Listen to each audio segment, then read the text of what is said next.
Assalamualaikum warahmatullahi wabarakatuh. Kita kembali di kelas fisika dasar. Nah, hari ini kita materinya masih berlanjut dari materi yang kemarin tentang besaran ya. Nah, mengingat kembali yang kemarin itu kita belajar tentang besaran satuan ya, besaran non fisis, emosi, menyatakan sesuatu yang tak terukur. Contoh-contohnya seperti emosinya labil, kulitnya kasar, warnanya coklat gitu ya. Nah, sedangkan kalau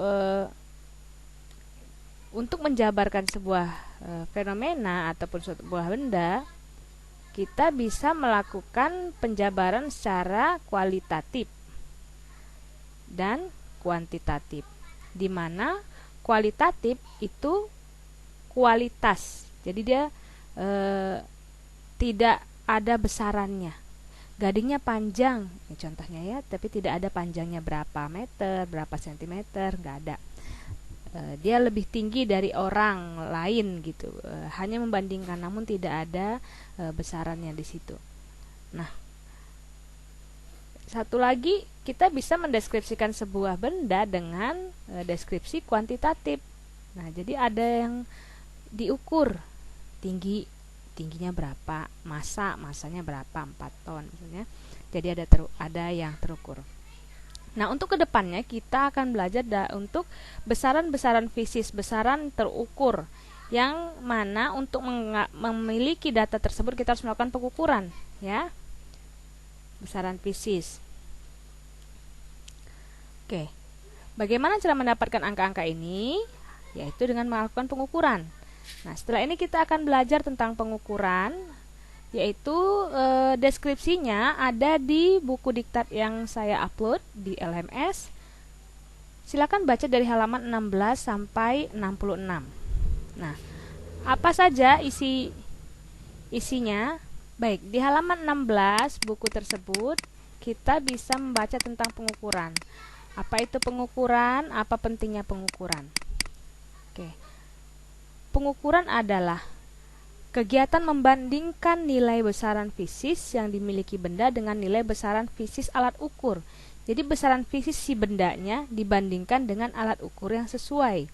Jadi setiap pengukuran memerlukan alat ukur yang sesuai. Jadi kalau untuk panjang misalnya pakai penggaris ya. Kalau untuk massa pakai timbangan atau neraca ukur. Jadi dia untuk pengukuran ini, mau besaran apakah yang diukur, maka dia akan ada alat ukurnya tersendiri. Nah, jadi ini tidak saya jabarkan dalam perkuliahan. Saya harap mahasiswa dapat membaca karena isinya adalah pengertian-pengertian, lalu menjelaskan berbagai jenis alat ukur yang biasa digunakan. Misalnya untuk mengukur panjang pakai jangka sorong. Apa itu jangka sorong? Bagaimana menggunakan jangka sorong? Silahkan dibaca. Karena ini untuk menambah pengetahuan mahasiswa dalam menggunakan alat ukur. Gunanya apa? Nanti dalam penelitian-penelitian selanjutnya itu akan pastinya menggunakan alat-alat ini, apalagi untuk penelitian skala laboratorium. Biasanya kalau untuk hal yang kecil kita menggunakan mikrometer. Nah, apa itu mikrometer? Bagaimana cara menggunakannya? Jadi mahasiswa dapat membacanya di sini. Oke, setelah ini kita masuk untuk materi selanjutnya tentang besaran-besaran gerak. Jadi untuk saat ini pertemuan 2 ini kita fokus hanya pada besaran-besaran gerak. Oke, apa itu besaran gerak? Besaran gerak adalah besaran fisis yang mendeskripsikan gerak benda. Besaran tersebut antara lain bisa posisi, perpindahan jarak tempuh, kecepatan, percepatan. Nah, itu adalah besaran-besaran gerak. Apa arti dari besaran-besaran ini? Ayo kita lanjut dulu ya. Benda bergerak. Benda dikatakan bergerak apabila kedudukannya berubah terhadap satu acuan. Misalnya saya berdiri di sini, 1 meter dari saya ada meja. Jadi nah, saat ini saya dikatakan berdiri 1 meter dari meja. Jadi benda acuannya itu di sini adalah meja. Kemudian saya berpindah posisi sehingga saya berada 2 meter dari meja. Jadi saya sudah berpindah posisi, maka saya dikatakan benda bergerak, ya. Ilmu yang mempelajari tergerak tanpa mempersoalkan penyebabnya disebut kinematika. Jadi di sini kita hanya belajar perpindahannya saja, jaraknya, perpindahannya, percepatan dan kecepatannya. Namun kita tidak mempelajari kenapa benda itu bergerak, ya. Saat ini tidak mempelajari itu. Untuk menghindari terjadinya kerumitan gerak, maka didekati dengan analogi gerak partikel. Gerak lurus disebut juga sebagai gerak satu dimensi. Nah, untuk mempermudah kita belajar tentang gerak, maka kita akan mulai dengan mempelajari gerak lurus pada gerak satu dimensi. Misalnya pada diagram Cartesius, ya, yang ada sumbu X, sumbu Y. Nah, di situ kita dapat memproyeksikan perpindahan benda berdasarkan letak koordinat X, Y, ataupun Z. Seperti itu, ya. Nah, materi yang ada di presentasi ini merupakan materi kesimpulan, materi intisari dan tambahan sedikit dari yang ada di buku, ya. Jadi lebih jelasnya silahkan nanti kita baca bukunya, ya. Salah satu contohnya nanti saya akan berikan. Nah, sekarang kita mulai pada perpindahan. Jadi ada besaran gerak itu ada perpindahan, kecepatan, dan percepatan. Apa itu perpindahan? Perpindahan adalah perubahan kedudukan benda dalam selang waktu tertentu. Di sini ada vektor, ya. Jadi apabila perpindahan itu apabila perubahan letak benda itu memiliki arah, maka dia disebut perpindahan. Tapi apabila hanya tidak ada arahnya, maka kita menyebutnya skalar. Jadi ada besaran vektor, ada besaran skalar. Besaran vektor karena ada arahnya, besaran skalar tidak memiliki arah. Misalnya dari A ke B, dari titik X1 ke titik X2. Maka perpindahannya adalah delta X, X2 kurang X1. Dari titik ini ke titik ini. Oke. Kita bandingkan dengan jarak. Dari contoh soal yang ini, ya. Jadi sebenarnya sama perpindahan dengan jarak ini apabila arahnya sama maka hasilnya juga akan sama. Namun bila arahnya berbeda maka hasilnya akan berbeda. Contohnya benda bergerak dari A ke B 5 meter. Nih, ya, A ke B 5 meter dan kembali lagi ke A. Maaf. Oke. Jika perpindahan yang dihitung maka dari A ke B 5 meter kembali lagi ke A. Berarti benda tersebut berada di titik yang sama. Oleh sebab itu dikatakan tidak terjadi perpindahan. Perpindahan delta X sama dengan 0, ya. 5 dikurang 5. 5 dikurang 5 sama dengan 0. Jadi kalau ditanya berapakah perpindahan benda tersebut, jawabannya 0. Namun apabila dikatakan jaraknya, jarak tempuh dari A ke B, lalu ke A lagi, jadi sudah 5 meter, lalu dia ke 5 meter lagi, maka 5 tambah 5 sama dengan 10 meter. Jarak yang ditempuhnya adalah 10 meter, namun perpindahannya adalah 0, ya. Begitu juga kecepatan. Rumus kecepatan rata-rata adalah perpindahannya. Nah, perpindahan tadi ya delta X dibagi waktu yang diperlukan. Nah, apabila digambarkan pada diagram, maka didapatkan kecepatan rata-rata adalah kemiringan yang menghubungkan antara X1 dan X2 dibagi dengan T2 kurang T1. Kecepatan sesaat, apa rumusnya? Limit X menuju 0, limit delta T menuju 0, delta X per delta T. Jadi dx per dt, delta T menuju 0. Jadi nilai T-nya menuju 0, jadi menuju sesaat. Sangat singkat, ya.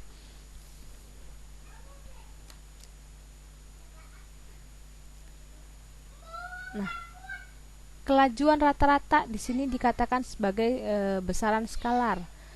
Bila benda memerlukan waktu T untuk menempuh jarak X, maka kelajuan rata-rata ataupun nanti di buku tulisannya laju rata-rata adalah jarak total yang ditempuh. Jadi dia menggunakan jarak, ya, bukan perpindahan. Jarak yang ditempuh dibagi dengan waktu yang diperlukan. V sama dengan X per T. Untuk percepatan, Jadi kalau tadi sebelumnya kecepatan, dia perpindahannya dibagi waktu yang dibutuhkan untuk pindah itu. Misalnya dari titik ini ke titik A ke titik B jaraknya 5 meter memerlukan waktu 1 menit. Ya, jadi 5 dibagi 1. Berbeda dengan percepatan, tapi percepatan itu kecepatan pertama dibagi kecepatan kedua. Ya. Dibagi T2 kurang T1. Sama, untuk sesaat dia diturunkan jadi dp per dt. Oke, kita akan menuju buku untuk nanti mahasiswa bisa membaca sekaligus membandingkan dengan yang ada di buku ya. Di sini di materi presentasi ini kan adalah materi singkatan ya. Jadi kita menyingkat isi dari buku biar lebih mudah mengetahuinya.